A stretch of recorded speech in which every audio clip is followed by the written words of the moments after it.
Jangan lupa subscribe YouTube channel Metro TV News dan jangan lupa nyalakan notifikasinya. Presiden Joko Widodo berhasil menuntaskan 17 tikungan di lintasan sirkuit Mandalika usai peresmian sirkuit di Lombok Tengah tersebut. Lintasan sirkuit itu dibuat dengan aspal jenis terbaru sehingga tidak licin saat hujan. Dan berikut profil sirkuit Mandalika yang kami hadirkan untuk Anda pemirsa. Demi yang pertama, sirkuit ini secara resmi bernama Pertamina Mandalika International Street Circuit dan perubahan tersebut terjadi setelah perusahaan migas plat merah ini dilakukan penandatanganan perjanjian kerjasama dengan PT Pengembangan Pariwisata Indonesia Persero atau Indonesia Tourism Development Corporation atau ITDC selaku pengelola sirkuit. Nah, kita sudah melihat bagaimana untuk profil dari aspal jenis terbaru Stone Mastic Asphalt keluaran 2015 di sini. Nah, kita simak bersama bahwa panjang lintasannya di sini sepanjang 4,31 km dan juga terdapat jumlah tikungan 17 tikungan dan terdapat paddock area 40 garasi. Dan untuk kapasitas penontonnya pun terdapat 50.000 tempat duduk dan non-seated atau tribun bisa menampung 138.000 orang. Nah, selanjutnya pemirsa, kita simak bahwa sirkuit Mandalika ini bakal menggelar ajang balap internasional seperti Asia Talent Cup yang berlangsung sejak Jumat 12 November kemarin hingga hari ini Minggu 14 November. Kemudian ada ajang World Superbike pada pekan depan mulai 19 hingga 21 November. Serta masuk dalam kalender ajang balap motor paling bergengsi yakni MotoGP, di mana sirkuit Mandalika menjadi tuan rumah seri kedua MotoGP tahun 2022 yang dijadwalkan pada 20 Maret 2022.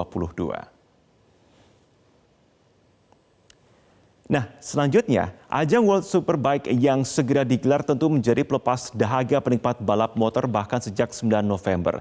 Tiket World Superbike secara resmi dijual di sejumlah platform digital.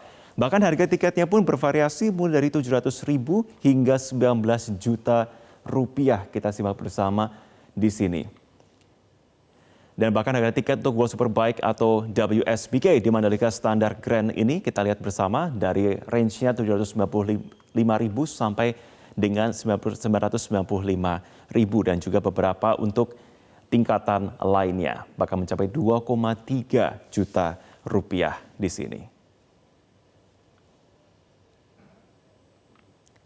Selanjutnya kita simak lagi di sini bahwa tidak hanya itu, untuk tiket untuk kelas Premier Grandstand pun bisa berada di range 2,650 sampai dengan 2,8 juta. Dan bahkan Premier Class yang saya sebutkan tadi ya bisa mencapai 19.500.000 rupiah untuk harga tiketnya.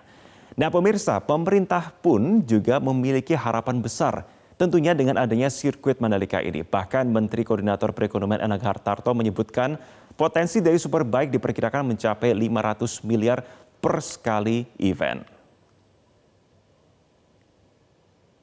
Nah, ini dia dikatakan ya, bahwa potensi ekonomi dari Superbike Mandalika ini diperkirakan mencapai 500 miliar. Jadi bisa dibayangkan ya, pemirsa, kalau multiple efeknya atau bisa dikatakan ada beberapa event yang berlangsung di sana. Multiplier efeknya bisa mencapai 500 miliar dikalikan berapa event. Tentunya bisa menjadi sebuah pemasukan yang luar biasa. Di sini kita simak bersama. Nah, di satu sisi pemirsa kita simak lagi ya, bahwa Indonesia sebenarnya bukan pertama kali menjadi tuan rumah ajang balap motor dunia. Pada tahun 90-an mungkin kita ingat bersama bahwa sirkuit Sentul juga menjadi tuan rumah ajang MotoGP dan World Superbike, di mana ajang World Superbike digelar di tahun 1994 sampai dengan 1997. Dan kemudian ajang MotoGP digelar pada tahun 1996 dan 1997. Jadi dua ajang bergengsi ini juga pernah mampir di Indonesia.